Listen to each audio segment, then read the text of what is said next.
Tentunya kami ucapkan terima kasih banyak kepada rekan-rekan media yang sudah hadir hari ini, dan pada kesempatan yang baik hari ini sudah hadir bersama kami yang terhormat ada Bapak Ketua Yayasan Bapak Randes Ide Bagus dan Mediaksa MSI AK, serta ada Bapak Rektor ITB Istiqom Bali Bapak Dr. Dadang Hermawan. Kemudian juga yang kami hormati sudah hadir bergabung bersama kami semua pada hari ini ada Bapak Wakil Rektor 1, ada Bapak Dr. Roy Rudolf Hussein STMT. Kemudian juga bergabung bersama kami ada Ibu Wakil Rektor 2, Dr. Nilo Putri Srinadi SEMMKOM, serta hadir hari ini ada Bapak Wakil Rektor 3, yakni Bapak Yudi Agusta PhD, serta Bapak Ibu sekalian, rekan-rekan media, wartawan yang sudah hadir pada hari ini. Kami ucapkan selamat datang. Om Swastiastu. Assalamualaikum warahmatullahi wabarakatuh. Namo Buddhaya, salam kebajikan, salam sejahtera bagi kita semua. Pertama-tama tentunya mari kita panjatkan puja dan puji syukur karena pada hari ini kita semua dapat berkumpul bersama-sama pada hari ini ya Bapak Ibu sekalian. Mungkin semuanya sudah dapat minuman? Sudah ya, biar nambah semangat nanti tanya jawabnya gitu kan. Nah, pada kesempatan ini kami mengucapkan terima kasih banyak atas kehadiran rekan-rekan media dan pihak-pihak yang hadir dan meluangkan waktunya untuk hadir dalam konferensi pers yang diselenggarakan oleh ITB Istiqom Bali pada hari ini. Kami sangat menghargai perhatian yang diberikan terhadap perkembangan isu yang sedang beredar itu terkait dengan Stikom di luar Pulau Bali seperti itu kan. Jadi seperti yang kita ketahui bersama bahwa belakangan ini beberapa isu terkait Stikom di luar ITB Istiqom Bali seperti itu telah mencuat dan menimbulkan perhatian publik, dan kami sebagai keluarga besar ITB Istiqom Bali itu ingin memberikan klarifikasi dan informasi yang akurat serta menyampaikan sikap resmi kami mengenai hal ini seperti itu. Nah, pada kesempatan ini kami akan mendengar penjelasan langsung dari pihak ITB Istiqom Bali tentunya mengenai isu yang beredar, sekaligus memberikan kesempatan kepada rekan-rekan media yang sudah hadir pada hari ini untuk bertanya lebih lanjutnya. Nanti akan ada sesi tanya jawab. Untuk itu kami berharap konferensi pers hari ini itu bisa memberikan gambaran yang jelas dan tentunya objektif ya, serta mencegah adanya kesalahpahaman terkait isu yang beredar seperti itu. Tanpa berlama-lama lagi, untuk itu rekan-rekan sekalian kami mohon perhatiannya. Mari kita mulai konferensi pers kita pada hari ini dengan mendengarkan langsung penjelasan langsung diambil alih oleh Bapak Rektor. Mungkin kami persilakan dengan hormat kepada Bapak Rektor ITB Istiqom Bali.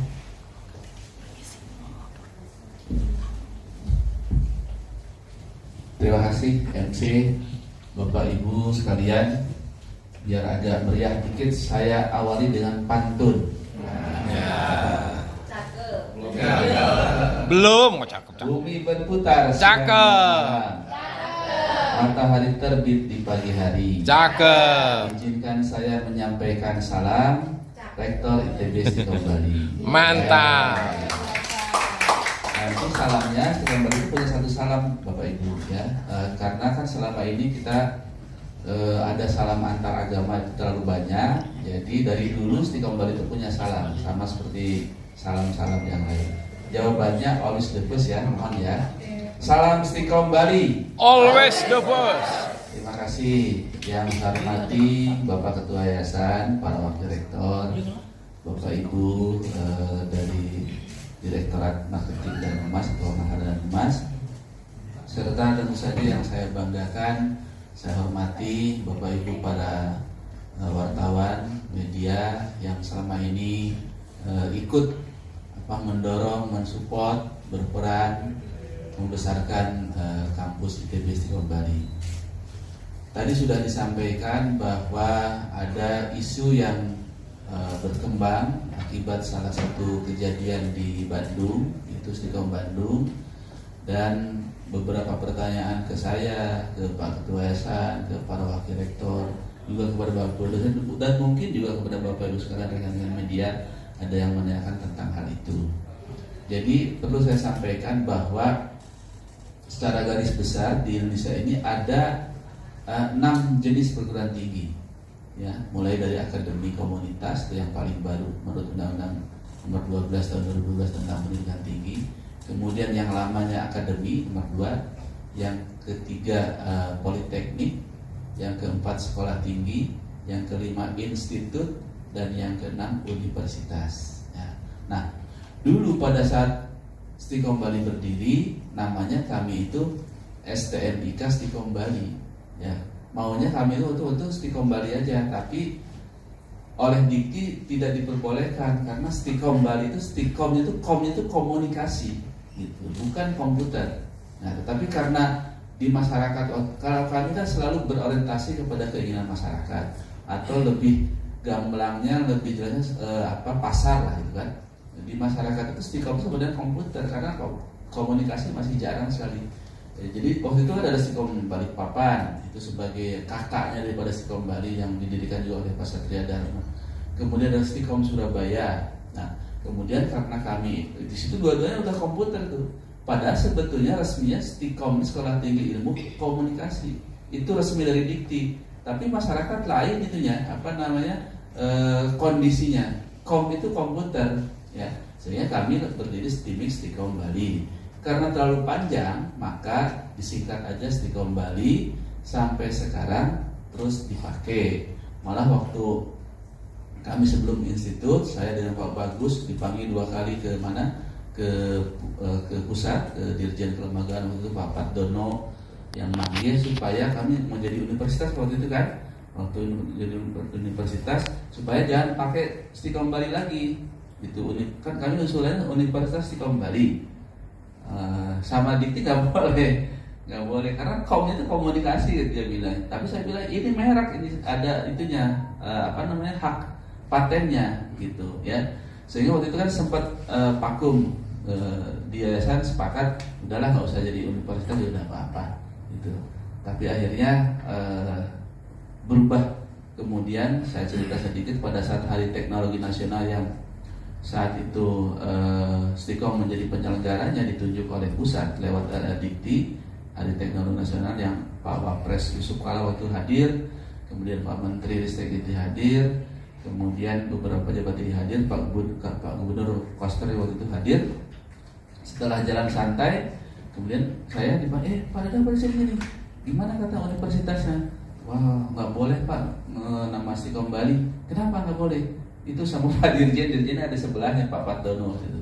Oh enggak, saya bolehin, tapi jadi institut aja ya. Nah, ya sudah, setelah itu jadilah kita seperti ini, Institut Teknologi dan Bisnis Stikom Bali. Ya, jadi kami ini sekarang Stikom Bali, ya kami yang bertahan. Stikom Balikpapan yang istilahnya kakaknya sudah nggak ada nama Stikom lagi, dia berubah menjadi Universitas Mulia kalau nggak salah Balikpapan. Kemudian Stikom Surabaya juga semua sudah terseret tergerus. Stikom itu hanya ada di Bali sekarang gitu namanya ya. Jadi yang komputer itu hanya di Stikom Surabaya udah berubah juga, universitas apa gitu atau institut apa, pokoknya Stikom Surabaya udah nggak ada ya. Termasuk juga saingan kita kan namanya Stikom Indonesia tuh yang di sebelah udah nggak pakai lagi karena mohon maaf selalu mengaku adanya Stikom Bali. Saya protes ke Pak Diti waktu Prof Dasi protes, Pak ini Stikom yang sebelah ini selalu ngaku Stikom, adanya Stikom Bali. Coba saya selidiki, terus saya diinfo padahal nggak ada bukti katanya itu. Ya memang nggak akan ada bukti, namanya lisan kan gitu. Kemudian ternyata setelah yang Stikom sebelah ini mengajukan institut, dia sudah hilang Stikomnya, ya langsung pakai Indonesia aja dia. Tapi di sini masih Stikom Bali. Nah kira-kira itu sedikit ulasan sejarah yang Bapak Ibu ketahui mungkin dari dulu, tapi barangkali ini baru tercetus ya, agak rahasia, semi rahasia, tapi itulah kenyataan yang terjadi ya, bahwa kami Stikom ini tidak akan berubah walaupun nanti jadi universitas mungkin tetap aja USB atau Universitas Stikom Bali. Nah, kemudian kaitannya dengan itu bahwa ada kejadian di Stikom Bandung mungkin yang Bapak sudah tahu ya, bahwa mereka memang agak di luar nalar kami, kok sebuah sekolah tinggi atau perguruan tinggi bisa seperti itu berbuat ya. Ada ijazah tanpa kuliah, ada ijazah tanpa PIN. pintu penomoran ijazah nasional. Jadi mulai tahun 2000 berapa gitu nanti Pak Roy akan menambahkan, kalau nggak salah 2020 atau 2018, di ijazah itu sekarang harus ada PIN namanya, penomoran ijazah nasional semua ya. Apalagi sekarang kalau tidak ada itu berarti tidak sah ijazah itu ya. Jadi itu sudah dikendalikan dikti ya. Itu dah kita kadang-kadang apa ya, ada baik ada buruknya. Jadi karena ada PIN, jadi semua perguruan tinggi tidak boleh melaksanakan atau dipantau oleh dikti, sehingga untuk mendapatkan PIN itu juga dilihat Pak. Misalnya siapa, Pak Made Arsane ya, mau minta PIN, dilihat masuknya kapan, semester 1, semester 2, semester ada daftar ini, sehingga setelah memenuhi syarat baru keluar PIN-nya. Itu sudah sampai seperti itu ya. Walaupun itu saya berpikir secara pribadi saya, aduh itu nambah-nambah kerjaan orang dikti kan. Kan mahasiswa itu ada 10 juta atau 8 juta semua terpusat di sana. Jadi kalau Stikom udah ini. Nah, tapi ini ada di Bandung kejadian tanpa PIN ijazah keluar, sehingga ramelah seperti sekarang.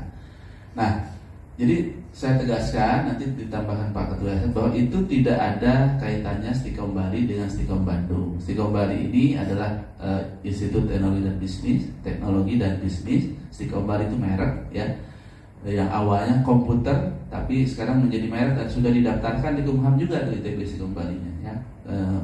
Kemudian Stikom Bandung itu Sekolah Tinggi Ilmu Komunikasi Bandung. Nah, kami memang di grup Stikom Bali ini di bawah Yayasan Widya Ramasandi ada punya 4 perguruan tinggi ya.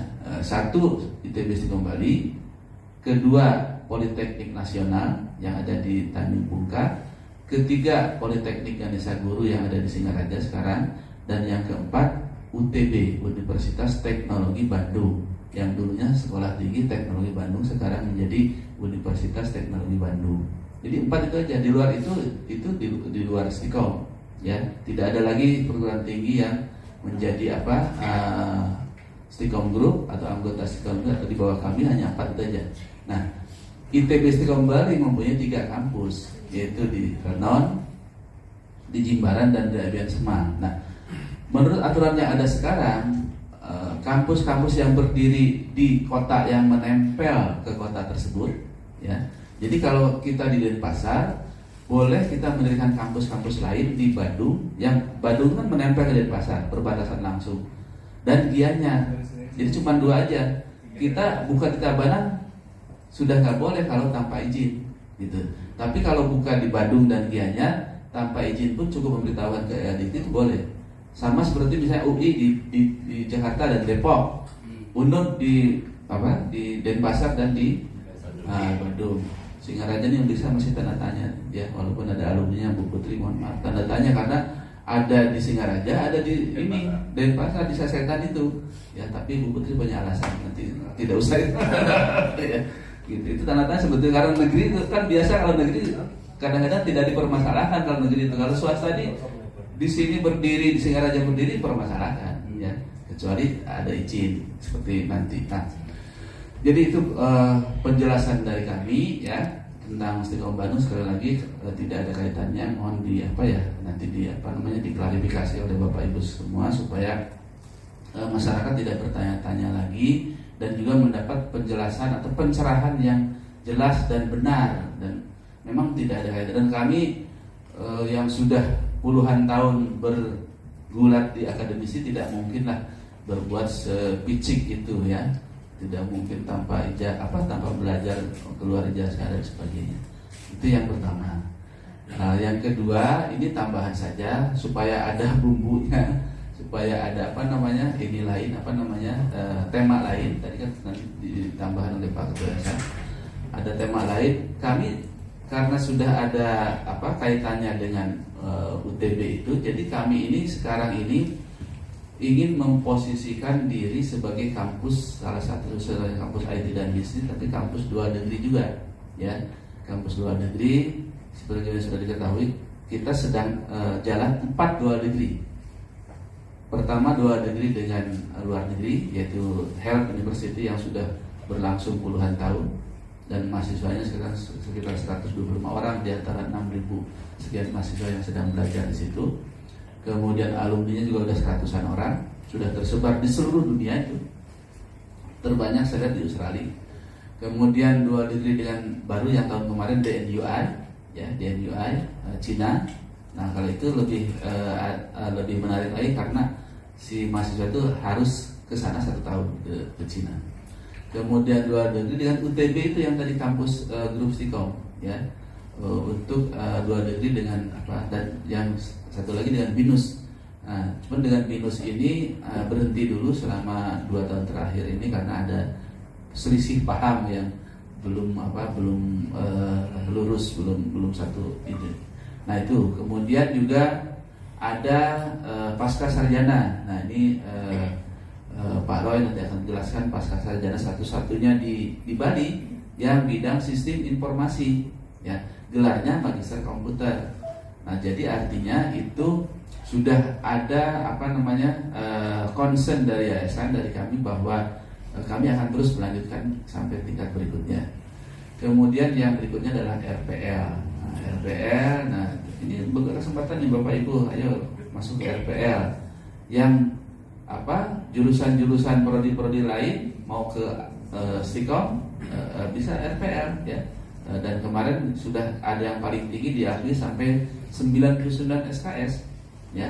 Tanpa perlu kuliah tuh, pengakuan dari pengalaman, dari pendidikan formal non formal sebelumnya, dari karya-karya udah diakui sehingga dia setahun lagi jadilah Eskom, gitu ya. Nah itu bisa nanti ditanyakan lebih lanjut, sekitar tambahan saja supaya tidak terlalu sebentar, itu hanya mengklarifikasi bahwa tidak ada kaitannya Stikom Bandung dengan Stikom Bali, ya dari segi singkatannya udah beda. Tapi dari segi itu juga sudah nggak mungkin lah kami melakukan hal seperti itu di grup yang ada di kami di perguruan tinggi. Barangkali sekian, kami mohon Pak Ketua Yayasan menambahkan, setelah itu baru kita tanya jawab dengan Bapak Ibu. Terima kasih, saya persilakan ke Pak Ketua Yayasan. Terima kasih Pak Rektor. Selamat pagi. Om Swastiastu. Assalamualaikum warahmatullahi wabarakatuh. Bapak media pers yang saya hormati, nampaknya memang saya bicara baru kali ini ya langsung. Kalau press release kami ada kebijakan di sini yang bisa memberikan komentar itu atau yang bisa diwawancarai adalah pembina yayasan Pak Profesor Bandem dan Pak Rektor Dadang. Saya di belakang layar. Sekarang beliau Pak Prof Landam sedang ada acara, kemungkinan datang Menteri Padison, ya, Menteri Kebudayaan datang, sehingga beliau diminta untuk ikut di sana. Bapak Ibu semuanya, saya sungguh berterima kasih kepada para media pers semuanya, elektronik maupun cetak, di mana telah berhasil membumikan nama Stikom di seluruh Indonesia, sehingga setiap ada kata Stikom dimanapun berada, entah di TikTok seperti kemarin, entah di YouTube, entah di mana, pasti orang mengira ada kaitan dengan kami di sini. Kan di Surabaya juga dulu ada Stikom, di Banjar juga ada Stikom, banyak sekali. Tapi Stikom itu belum tentu semua komputer gitu, tapi ada komunikasi. Nah sehingga yang di Bandung jelas itu sekolah tinggi ilmu komunikasi. Banyak orang mengira kok Stikom pasti di sini sudah gitu. Berarti bapak-bapak media press ini berhasil membumikan nama Stikom, sehingga apapun Stikom pasti terkait dengan kami di sini. Terima kasih atas segala usahanya sehingga nama Stikom itu berhasil tertanam di hati setiap orang. Itu berkat media press. Tepuk tangan untuk media press. Nah, kerjasama ini tentu menurut kami tidak hanya sekedar ada yang perlu diberitakan, bukan begitu. Tapi kami sebenarnya ingin sekali menyumbangkan suatu pemikiran atau konsep, ini pribadi ya, bukan konsep yayasan. Karena untuk rasa terima kasih kami ingin juga kami berkontribusi untuk memajukan dunia pers di Bali. Saya sendiri pecinta pers ya, karena waktu mahasiswa saya pengurus media kampus namanya Equilibrium di Fakultas Unur, dan saya dekat dengan Pak Winmenarko, Pak Narayana, Pak Libya itu dulu yang pengasuh atau redaksi di Belipos. Nah, Pak Umbolado Paragi itu guru puisi saya. Kemudian saya tertarik dengan dunia pers karena memang ayah saya dulu seorang wartawan di Makassar, wartawan RRI Makassar, sekaligus penyiarnya gitu dulu waktu beliau masih sekolah di sana. Dan saya juga tertarik, makanya saya hadir di sini biar ketemu dengan orang-orang yang sehobi dengan saya. Meskipun profesi saya tidak wartawan, tapi saya dapat cinta dunia pers. Nah, oleh karena itu kami ingin ke depan bukan hanya sekedar ada sesuatu yang datang ngumpul-ngumpul di sini, duduk di sini, bukan begitu saja. Sebenarnya kerjasama di benak kami ini, saya pribadi menginginkan ada suatu ikatan yang masing-masing independen gitu ya, independen antara pers dengan Stikom.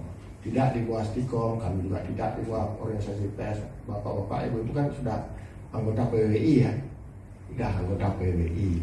Nah, kami sebagian yang belum ya. Ada Aji juga. Ada asosiasi lain. Ada asosiasi lain ya. Nah, asosiasi Ada lain. Aji salah satu. Ya. Nah, saya tidak paham itu. Nah, artinya begini, supaya tidak ketemunya ya sebulan belum tentu sekali, 2 bulan sekali. Kami ingin sebenarnya masing-masing saling berkontribusi, saling bersinergi. Misalnya di Bali ini kan banyak, ini seperti bapak lumayan banyak juga ya yang bisa menyuarakan aspirasi rakyat, aspirasi pemerintah, informasi apapun itu sebenarnya menurut saya pribadi ini kenapa kok tidak dihimpun di sebagai satu ya media induk ya, yang terdiri dari anggotanya para wartawan tadi ya ikut PWI, entah AJI, entah apa lagi, itu dalam satu induk berita yang dimana itu bisa memberikan berita mungkin sebulan 2 kali, 3 kali berupa digitalisasi, dan juga bisa memberikan award ya, award kepada pejabat-pejabat yang berprestasi, kepada tokoh-tokoh baik nasional maupun lokal, sehingga kekuatan bapak-bapak ibu-ibu sebagai wartawan itu bisa melalui media itu. Dan sekaligus juga memberikan pendidikan jurnalistik kepada anak-anak supaya nanti pendidikan hoax nanti kalau tidak diberikan jurnalistik kepingin menyampaikan aspirasinya ya lewat berita hoax. Kalau sudah begitu setidak-tidaknya misalnya setahun menamatkan atau 3 bulan khusus itu misalnya menyelesaikan 500 anak saja untuk 500 siswa sekolah atau mahasiswa, sudah berarti bertambah orang baik lagi 500 orang setahun, kan lumayan. Nah, oleh karena itu kami di sini dari kampus ITB Stikom Bali ini belum sarundingan dengan rektor ya, saya memberikan diri saja, bukan karena saya punya kewenangan sebagai ketua yayasan, tidak, tapi suatu gagasan bebas, artinya bisa bapak terima, kalau tidak cocok ya nggak usah diingat-ingat, gitu, lupakan saja. Jadi artinya ada pendidikan pers itu bisa kerjasama dengan kami, di mana barangkali tempat ada Pak ya, kelas ada, komputer ada, buat pakai ada, wifi ada. Nah sekaligus barangkali di sini bisa mempraktekkan pada kerjanya itu membuat berita-berita apapun itu, tapi tetap dalam satu media organisasi yang namanya apa nanti di sana menurut saya ya Pak ya, media pers yang induknya gitu, semua kampung di sini semua ikut gitu, seolah-olah semua ikut memegang sahamnya gitu. Nah hidupnya dari mana pembiayaan itu? Bisa dari iklan masih menarik itu, karena ini kumpulan dari semua wartawan, bisa dana dapat dari iklan. Nah sehingga iklan itu dihimpun dananya untuk kesejahteraan para anggota pers itu sendiri. Itu gagasan kami, entah itu baik atau tidak, orang tahu ya. Yang penting kami menyediakan sarana-prasarana di sini untuk pendidikan itu. Komputernya siap Pak. Nah di sini kami punya dokter sudah banyak sekarang yang barangkali ada kesulitan apa bisa diminta bantuan lah untuk pemikiran. Saya sendiri bukan dokter ya, tapi kadang-kadang saya ini mungkin sudah demensia ya. Saya udah usia, saya 69 tahun Pak. 69 tahun sudah demensia, sehingga kadang-kadang gagasan saya dihindari oleh beberapa orang. Kadang-kadang memberikan pekerjaan, mungkin Pak saya ingin gagasan gini, menghindarnya jadi beban bagi mereka gitu. Tapi mudah-mudahan kita berpikir positif bahwa semua gagasan itu suatu saat nanti, kalau tidak sekarang nanti akan bisa. Mudah-mudahan suatu cetusan gagasan ini bisa dipikirkan ulang, bapak-bapak bisa rebruk untung ruginya bagaimana, sikap independennya bagaimana supaya terpercaya bagaimana. Nah, independen dan terpercaya kan begitu. Dalam terpercaya itu sudah ada di sana suatu sikap yang kritis, analitis, ya seperti itu. Dan tentu kita bisa menjaga privasi sikap independensi itu secara profesional. Kami juga independen, Bapak independen. Mari independen itu gabungkan jadi satu kekuatan di mana menelurkan pemikiran-pemikiran analitis, kritis dan berguna bagi bangsa kita, berguna khususnya untuk Bali. Mari kita bangun lembaga kita Bali ini, mari kita kembangkan supaya semuanya berpancar segala kebaikan. Kampus kami adalah kampus pembangkit semangat, bukan kampus yang patah hati, kampus yang kecewa dan sebagainya, adalah kampus membangun semangat di sini. Oleh karena itulah Bapak Ibu mudah-mudahan bisa tertular dengan gagasan pribadi saya. Ini bukan yayasan ya, pribadi saya. Barangkali saya baru cetuskan ini tanpa dari diskusi dengan rektor dan lain-lainnya. Nah, kami mengharapkan para wakil rektor bisa memberikan suatu statement ataupun pendapat-pendapat yang sifatnya membangun dan penuh semangat. Mari semangat itu kobarkan setiap hari agar pemikiran kita positif, sehingga hasilnya apapun yang kita raih selalu positif dan cerah cemerlang. Terima kasih. Assalamualaikum warahmatullahi wabarakatuh.